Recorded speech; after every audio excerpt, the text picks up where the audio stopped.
Uma boa noite a todos. Boa noite. A doutrina da Trindade, em resumo, é a doutrina de Deus. Quem Deus é, ok? E vocês sabem que a ideia de Deus é uma ideia complicada por várias razões. Deus existe? Essa é a primeira pergunta. Muita gente no nosso mundo duvida que Deus exista, por questões da presença do sofrimento, da maldade e de inúmeros problemas que a gente vê no mundo. E muitas pessoas pensam assim, poxa vida, se Deus existisse, ele não permitiria isso. Ou se caso ele exista, ele não é assim bom como algumas pessoas dizem que ele é. E esses são argumentos complicados sobre a existência de Deus. Agora, quando a gente ultrapassa essa barreira da fé em Deus e a gente crê em Deus, ainda sobram várias perguntas sobre quem Deus é, como ele age, o que ele fala, qual é a verdade dele, qual é a vontade dele para a nossa vida. São muitas perguntas sobre Deus. Essas perguntas não são simples de responder. Por isso que Deus nos dá a revelação. Não quer dizer que a revelação contém todas as respostas. Isso não é verdade. A Bíblia não contém todas as respostas que a gente possa querer da parte de Deus. Mas ela contém respostas suficientes que Deus quis nos dar a respeito de quem Ele é, do que é o mal, do que é o pecado, do que é a morte, de quem é Jesus Cristo, de quem é o Espírito Santo, do que é a verdade, do que é a vontade de Deus, do que é a lei de Deus, a graça de Deus e etc. Tudo isso Deus quis nos mostrar. E Ele nos mostrou aonde? Na sua palavra. Essa palavra, ela tem sotaque humano. Isso é verdade. Porque para Deus falar com o homem, Ele tem que falar na linguagem do homem. Então a Bíblia não é a linguagem celestial ou divina, não. A Bíblia é a língua dos homens, que Deus usa para revelar aos homens a sua verdade, a sua pessoa e etc. Até ontem nós estudamos alguns assuntos. No sábado a gente conversou sobre qual é a relação entre texto e realidade. Isso é uma questão interessante. E a gente aplicou isso à doutrina da Trindade. Então isso foi o que a gente estudou no sábado. No domingo eu falei sobre a pluralidade de pessoas na divindade desde o Antigo Testamento. Existem textos onde Deus aparece como uma dupla, tipo o Salmo 110, verso 1. E o Senhor disse ao Senhor, assenta-te à minha direita até que eu ponha os teus inimigos por estrado dos teus pés. O Senhor disse ao Senhor. É interessante. E vários outros textos lá que eu mencionei naquele dia. Também existem textos onde aparecem três pessoas. O Espírito do Senhor, o Senhor e o Messias. Ontem a gente conversou sobre a divindade de Jesus Cristo. Que Jesus Cristo não é um simples homem, um simples profeta, um simples professor, ou uma pessoa que estava na hora errada no lugar errado. Não. Jesus Cristo é Deus que se fez homem para salvar a humanidade. E a mensagem de hoje fala sobre a personalidade e a divindade do Espírito Santo. É isso que nós vamos estudar essa noite, tá bem? Então, vamos lá, vamos começar. Sabe que pregar a Bíblia não é uma coisa muito fácil, por várias razões. A Bíblia não é um livro exatamente pequeno. Claro que também a Bíblia não é um livro assim enorme, que ninguém nunca consegue ler. Se você lê aí 3, 4 capítulos por dia, em um ano você lê a Bíblia inteira, tá? Se você lê mais do que isso, você consegue ler a Bíblia umas 2, 3, 4 vezes por ano. Não é difícil. Muitas pessoas leem a Bíblia mais de uma vez por ano. E pessoas durante a vida aí que já leram a Bíblia mais de 50 vezes, inteira. Tá? Então assim, é um livro grande o suficiente para mostrar bastante coisa e é um livro pequeno o suficiente para alguém conseguir ler. Não pode ser um livro absurdo que ninguém consegue ler. Vocês estão entendendo a questão? Isso é importante. Agora, pregar a Bíblia não é uma coisa muito fácil, porque a Bíblia contém muito texto sobre um mesmo assunto. Por exemplo, a palavra Espírito na Bíblia acontece no texto 569 vezes. Sabiam disso? Em toda a Bíblia, tu pega lá a palavra Espírito, só essa palavra, você vai encontrar ela mais de 560 vezes no texto bíblico. Então você percebe a dificuldade que é para pregar sobre esse tema do Espírito? Desse universo de 500 textos, quais que eu vou escolher para mostrar para vocês? Se eu quisesse pregar os 500 textos, quantos sermões iriam ser necessários?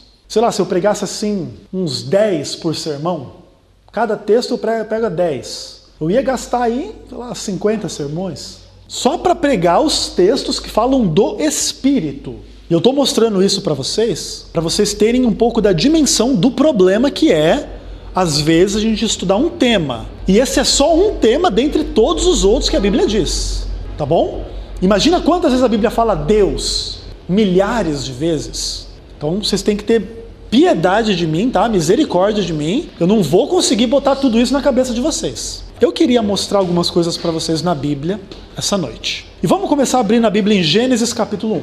E eu queria falar um pouquinho do Espírito, bem no comecinho da Bíblia aí. Gênesis capítulo 1, versos 1 e 2. Então, assim, com a Bíblia aberta, vamos orar a Deus, né? Para que Ele fale ao nosso coração, assim como estamos mesmo. Papai do céu eterno e querido, em nome de Jesus, obrigado porque a Tua palavra está aberta esta noite, Pai. Fala ao nosso coração de forma poderosa. É o que te imploramos pela Tua graça, pelo Teu amor, em nome de Jesus. Amém. Amém. Então a Bíblia diz assim, olha.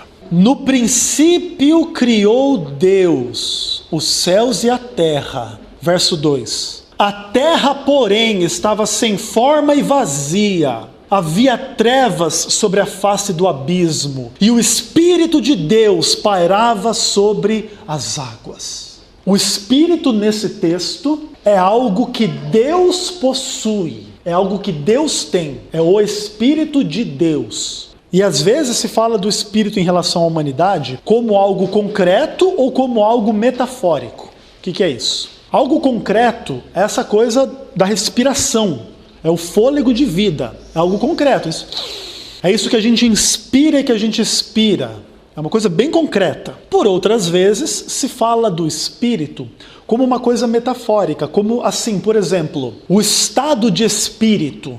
Entende como que é? Vamos dar uma olhadinha disso aí na Bíblia. Gênesis 26, verso 35. Aí a Bíblia diz assim, olha. Ambas, se referindo às esposas de Esaú, ambas se tornaram amargura de espírito para Isaque e para Rebeca. Então aqui nesse texto a palavra espírito é essa coisa da mente humana, amargura de espírito. Eles ficaram chateados com a escolha que Esaú fez das suas esposas, ok? Então esse é um estado do coração humano, é a amargura, está na mente, estou amargurado, o meu espírito está amargurado. Dá uma olhadinha no capítulo 45, verso 27. Mais alguma coisa aí sobre o espírito dentro desse sentido humano.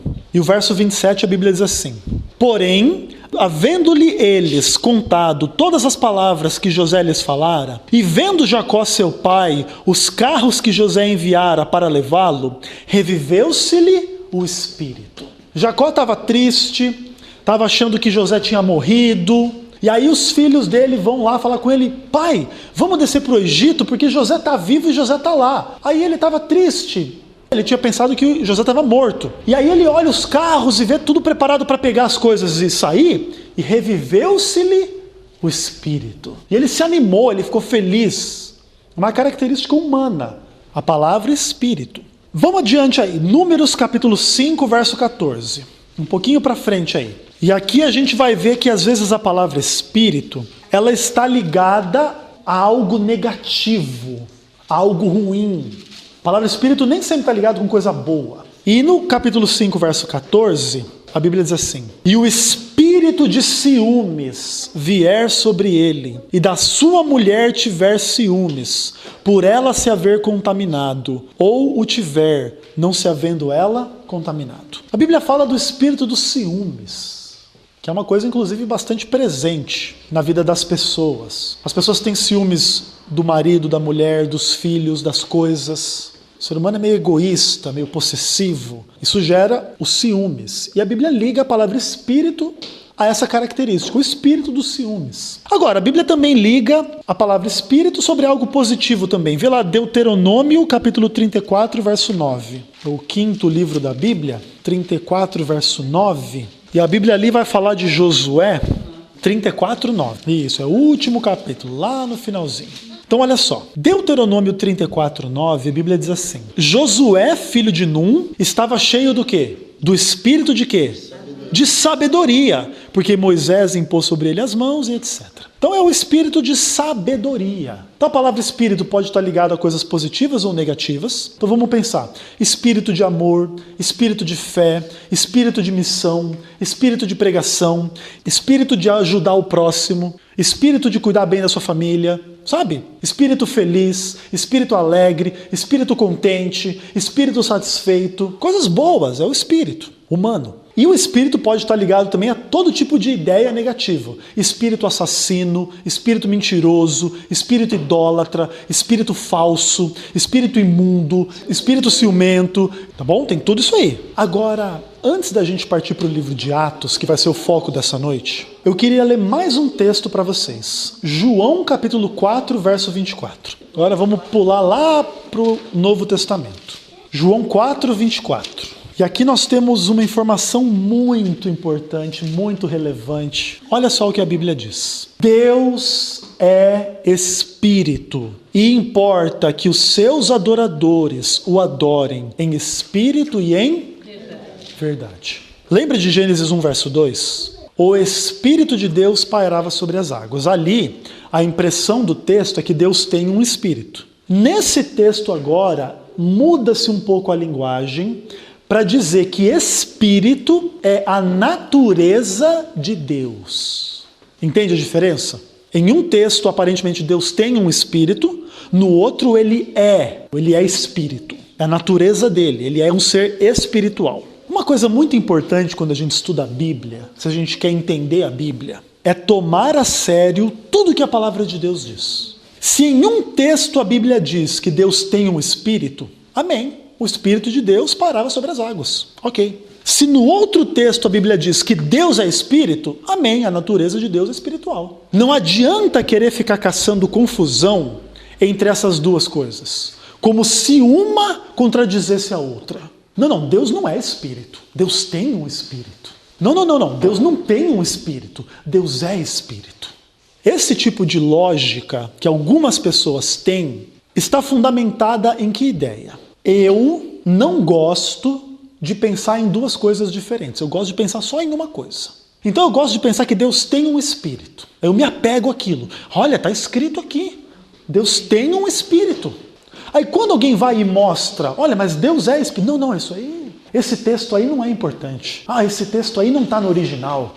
Esse texto aí não é legal. É do Velho Testamento, esse texto aí não presta. Tudo errado. Se quer compreender a Bíblia, tem que entender a Bíblia como ela é. Não como você imagina que deveria ser e que você acha que é melhor ou não. Então aqui dentro dessa igreja, o que a gente faz? A gente respeita a Bíblia como ela é. Mesmo que ela diga coisas que aparentemente são diferentes. Tem um espírito, é espírito. As duas coisas são verdade. Isso é importante. Lembra então que na Bíblia aparece a palavra espírito mais de 500 vezes e é um assunto muito grande. Nós vamos nos concentrar a partir de agora no estudo da personalidade e da divindade do Espírito Santo. Então não é de qualquer espírito, não é do espírito humano, não é do espírito ciumento, não é do espírito maligno, não é do espírito do anticristo, nada disso. Nós vamos falar do Espírito Santo no livro de Atos, nos primeiros 10 capítulos. Então abre lá sua Bíblia em Atos capítulo 1. Vamos começar por ali. E aí nós vamos tirar algumas conclusões importantes para a doutrina da Trindade.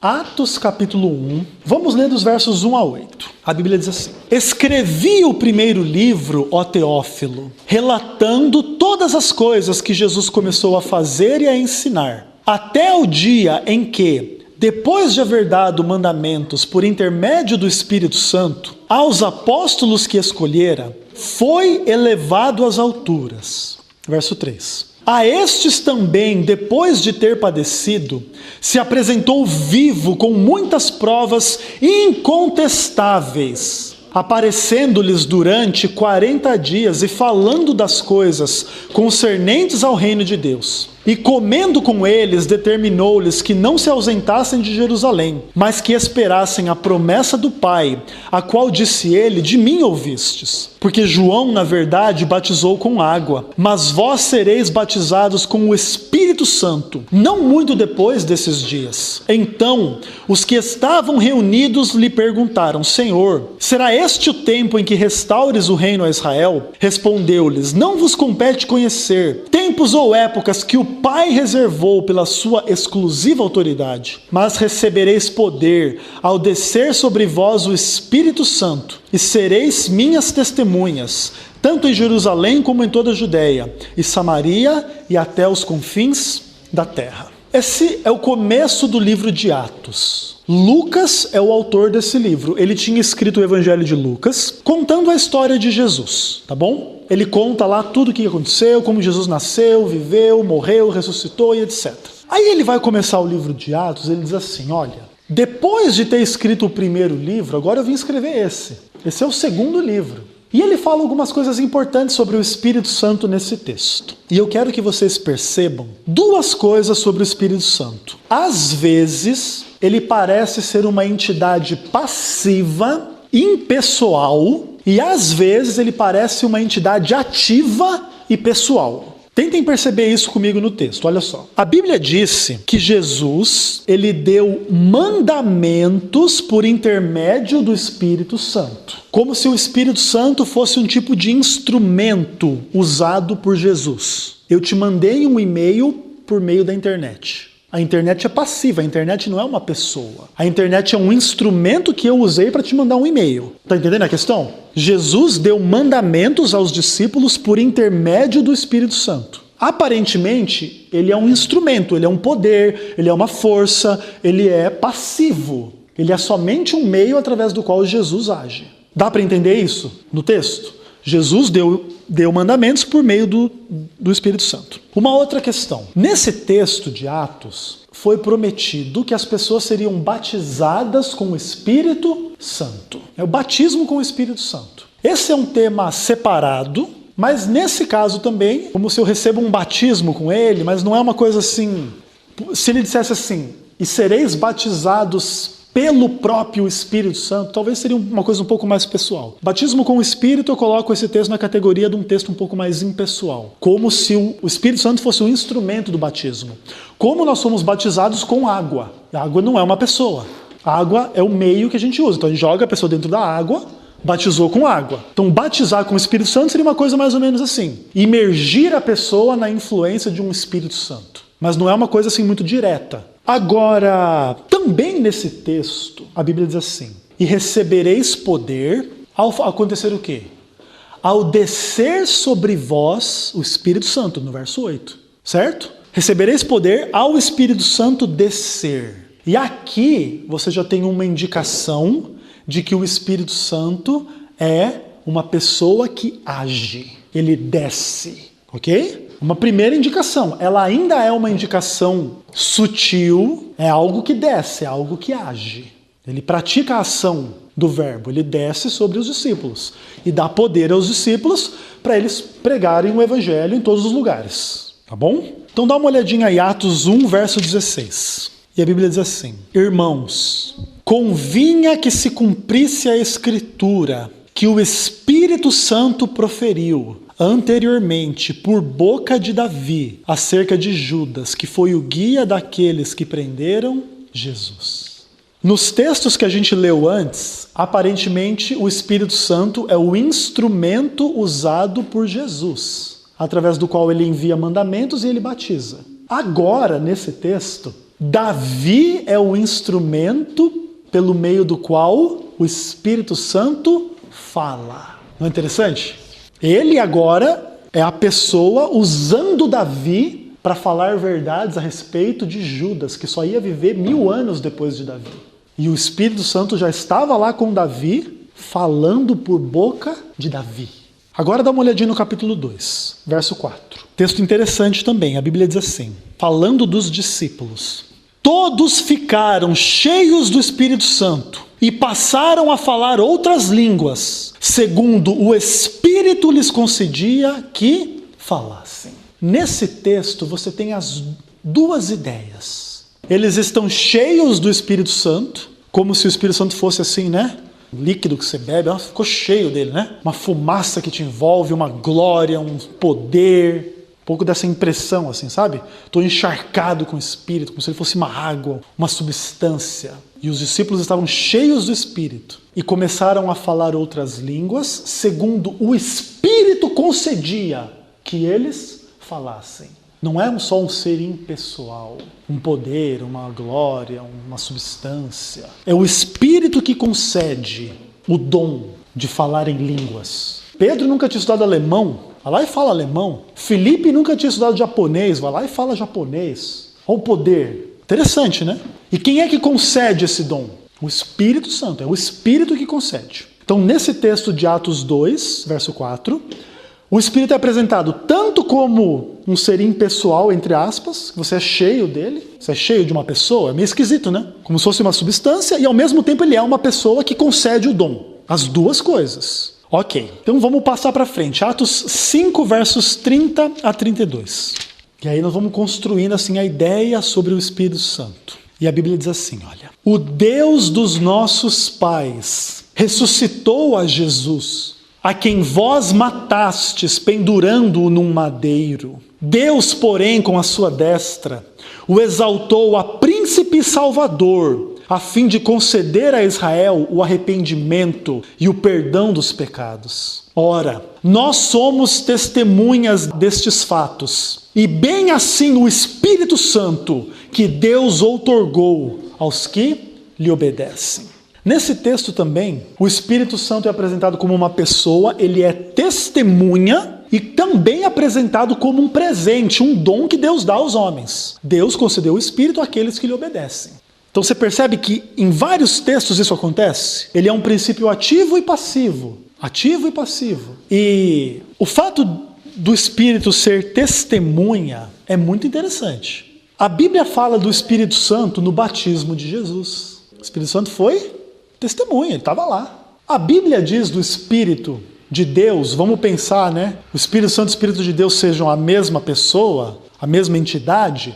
Ele estava onde? Desde a criação. Ele estava onde? Lá com Davi. Você percebe a atuação do Espírito? Criação com Davi, com Jesus, depois com os apóstolos. Ele está presente de forma constante. O livro de Hebreus vai dizer que ele é o Espírito eterno. E ele é apresentado tanto na forma ativa, ele é testemunha, como na parte passiva. Ele é um dom que Deus dá. E as duas coisas são verdade, uma não nega a outra. Atos capítulo 8. A Bíblia vai dizer assim, olha, a partir do verso 5. Filipe, descendo a cidade de Samaria, anunciava a Cristo, e as multidões atendiam unânimes às coisas que Filipe dizia, ouvindo-as e vendo os sinais que ele operava. Aí o verso 9. Ora, havia certo homem chamado Simão, que ali praticava mágica, iludindo o povo de Samaria, insinuando ser ele grande vulto. Verso 12. Quando, porém, deram crédito a Filipe, que os evangelizava a respeito do reino de Deus e do nome de Jesus Cristo, iam sendo batizados, assim homens como mulheres. O próprio Simão abraçou a fé, que era mágico, e tendo sido batizado, acompanhava Filipe de perto, observando extasiado os sinais e grandes milagres praticados. Aí, olha só, no verso 17, a Bíblia diz assim: então lhes impunham as mãos e recebiam eles o Espírito Santo. Vendo, porém, Simão, que pelo fato de imporem os apóstolos as mãos, era concedido o Espírito Santo, ofereceu-lhes dinheiro, propondo: concedei a mim este poder, para que também sobre quem eu impuser as mãos, ele receba o Espírito Santo. Pedro, porém, lhe repreendeu: o teu dinheiro seja contigo para a perdição, pois julgaste adquirir por meio dele o dom de Deus. Não tens parte nem sorte neste ministério, porque o teu coração não é reto diante de Deus. Arrepende-te da tua maldade e roga ao Senhor, talvez te seja perdoado o intento do teu coração. Impressionante esse relato, muito legal. Filipe era um apóstolo apóstolo de Jesus, conheceu Jesus, recebeu o Espírito Santo e saiu para pregar. E ele anunciava a Cristo, o reino de Deus, o perdão dos pecados. E as pessoas eram convencidas e convertidas e eram batizadas. E aí Pedro e mais alguns desceram lá para Samaria para ajudar Filipe. E impunham as mãos sobre as pessoas e as pessoas recebiam o Espírito Santo, o dom do Espírito Santo, a presença do Espírito Santo e etc. E esse camarada Simão, ele ficou assim impressionado com isso. Ele falou assim: Pedro, cara, tu tem um negócio que eu quero também. E ele pensa assim, olha, poxa, o que as pessoas dão valor no mundo? Dinheiro. Cara, me dá esse poder, eu te dou meu dinheiro, não tem problema. Eu também quero impor as mãos sobre as pessoas e que elas recebam esse Espírito. Agora olha que engraçado. Simão poderia ter esse poder sem pagar um centavo. Interessante isso. Simão não precisava gastar um centavo para ter esse poder. O que ele precisava fazer? Ser sincero e fiel naquilo que foi a decisão dele. Ele foi batizado. Ele não precisava comprar esse dom, porque esse dom é gratuito. E aí Pedro repreende ele de forma bem pesada. Olha, você está pensando que você pode comprar o dom de Deus? Você não tem parte nesse ministério. Ore a Deus, talvez seja perdoado esse pecado. Talvez. Ainda bota o cara numa dúvida tremenda, né? Ó, tu pede perdão, talvez você tenha perdão. Talvez não tenha.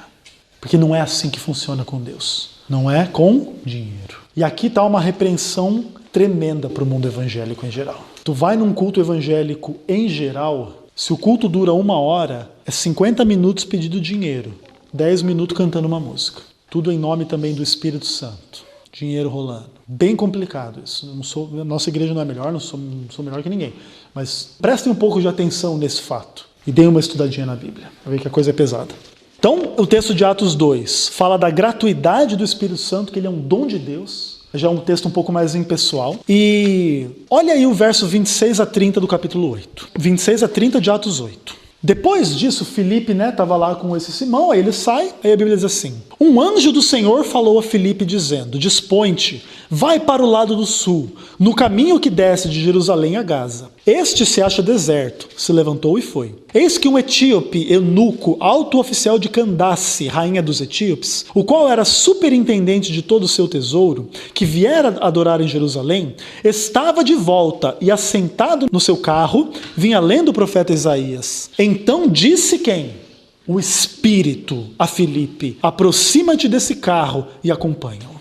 E aí a gente sabe como é que termina essa história, né? O eunuco vai ser batizado. Ele vai explicar a palavra, ele vai perguntar: você entende o que você está lendo? Ele diz: mas como é que eu vou entender se ninguém me explica? O que você está lendo? E ele foi levado para o matadouro como ovelha muda. De quem que o profeta está falando? Jesus de Nazaré. Ah, mas quem é Jesus? E apresentou Jesus. Chegaram num lugar com água e o eunuco diz assim: aqui tem água. O que impede que eu seja batizado? Ele falou assim: é lícito, se crês de todo coração. Se você crê em Jesus Cristo, você pode ser batizado de todo o coração. Agora, lá em Atos 8, nos primeiros versos, o Espírito era um dom de Deus. Você julgou comprar o dom de Deus com dinheiro. E agora, nesses versos, o Espírito Santo é alguém que... E ele fala para Filipe: vai lá, conversa lá. Vocês estão percebendo que é bem claro, em alguns textos parece que ele não é uma pessoa, em outros textos parece que ele é uma pessoa? Fica claro isso para vocês? A partir do texto? Como é que resolve isso? Será que ele é uma pessoa ou ele não é uma pessoa? Eu proponho que Atos capítulo 10 responde essa pergunta. Então vamos lembrar um pouquinho de Atos capítulo 10. Nós não vamos ler o capítulo todo, que ia dar um pouco de trabalho, tempo. Mas é assim, olha. Cornélio, ele era um pagão, só que ele era um camarada de Deus. E ele vai e tem uma visão de um anjo. E o anjo diz para ele: Cornélio, Deus te abençoou e Deus está com você. E vai vir um homem pregar para você. Depois, Pedro tem uma visão. Ele vê um lençol descendo e animais imundos, e Deus manda ele matar e comer, e o lençol sobe para o céu e tal. Dá uma olhadinha no capítulo 10, versos 19 e 20, dentro desse contexto. E para mim esse texto resolve o problema se o Espírito Santo é uma pessoa ou não é. E a Bíblia diz assim: enquanto meditava Pedro acerca da visão, disse-lhe quem? O Espírito: estão aí 2 homens que te procuram. Levanta-te, pois, desce e vai com eles, nada duvidando, porque eu os enviei. Quem está dizendo que ele é uma pessoa? Ele mesmo. Eu enviei, eu que estou falando, vai com eles. Para mim, isso resolve por completo a pergunta se ele é uma pessoa ou não. Agora, Ezequiel, como é que você faz com todos os textos onde ele parece ser um ser impessoal? Isso é uma pergunta importante e boa. Na Bíblia acontece um fenômeno interessante. A Bíblia, ela personifica coisas que não são pessoas. A Bíblia relata uma conversa entre árvores, né?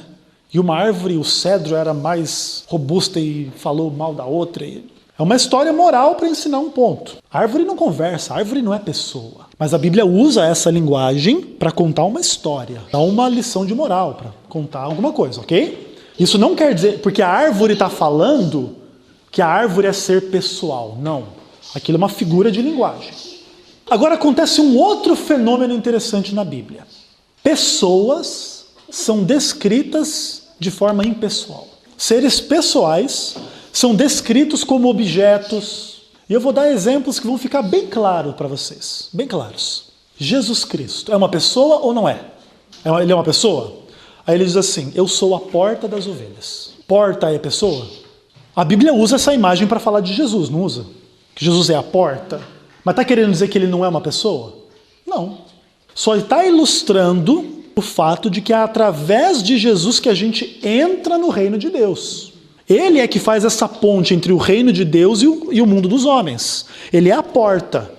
É somente uma metáfora, uma figura de linguagem, para você entender, olha, é através dessa pessoa, de Jesus, que você entra no reino de Deus. Ponto final. É compreensível. O uso da imagem impessoal não nega a sua personalidade. E existem outros exemplos sobre Jesus, né? Eu sou o caminho. Caminho não é pessoa.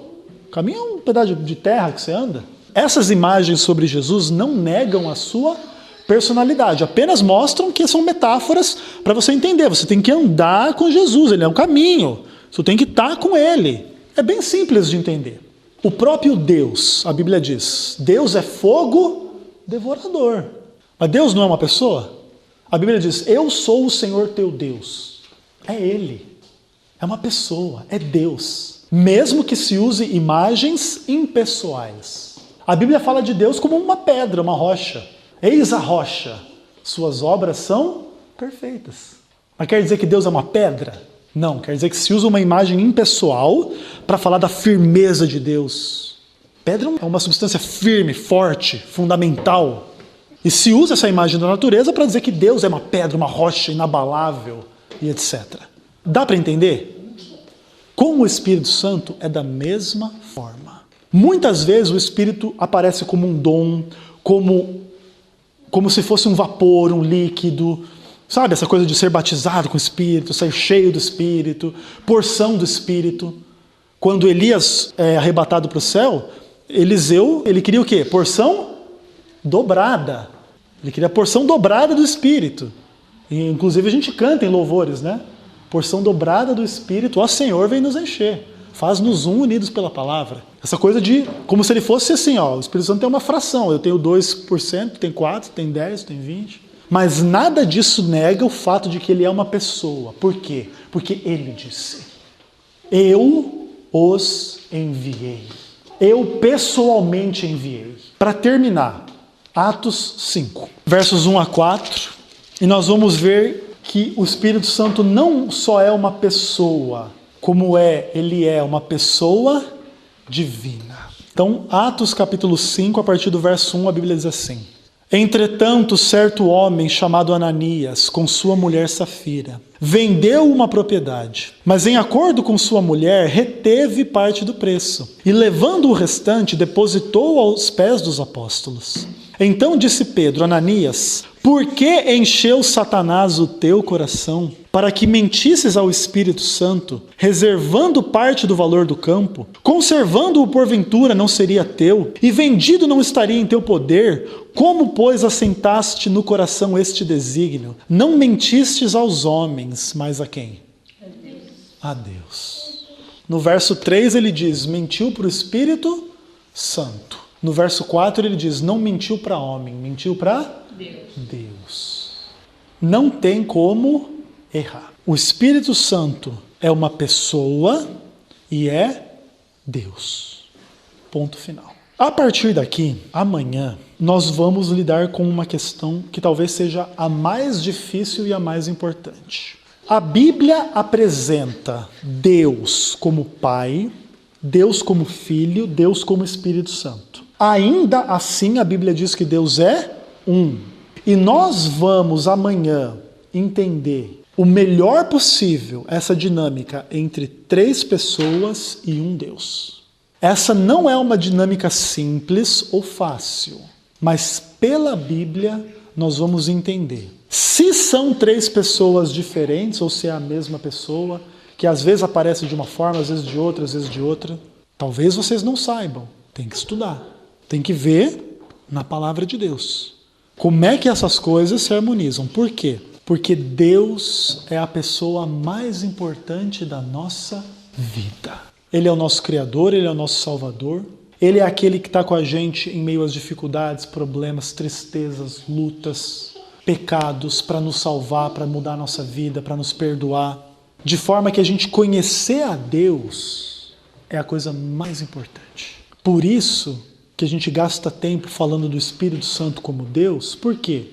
Porque é Ele que convence a gente. Se a gente fechar o nosso coração para Ele, do que Ele vai convencer a gente? A gente tem que estar com o coração aberto para o Espírito Santo, de Deus, que é Deus. E é as duas coisas. Não tem problema. Às vezes pode ser difícil logicamente. Realmente, eu concordo que pode ser. Mas quem diz que Deus tem que caber na sua cabeça ou na minha? Deus é maior do que o universo inteiro. Não é você que julga Deus. Se Ele é 3, se Ele é 1, se Ele deveria ser, se Ele não deveria ser. É Deus que julga você. É diferente a relação.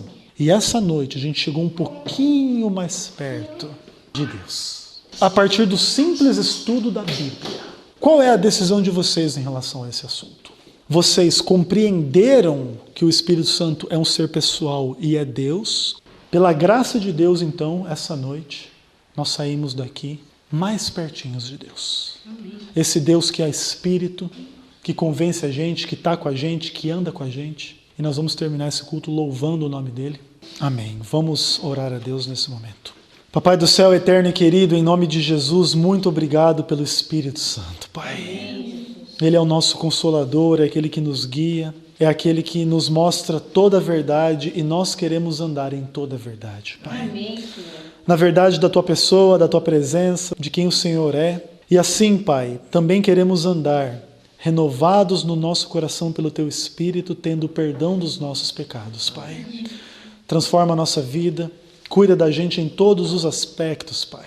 Envia o Espírito Santo para nos guiar e abençoar na nossa vida financeira, na nossa saúde, na nossa vida familiar, na nossa vida espiritual acima de todas as coisas, Pai. Não nos permita ser enganados sobre esse tema ou sobre qualquer outro tema, mas nos guia na Tua palavra, que possamos compreender e praticá-la segundo a Tua graça e a Tua vontade, em nome de Jesus. Amém.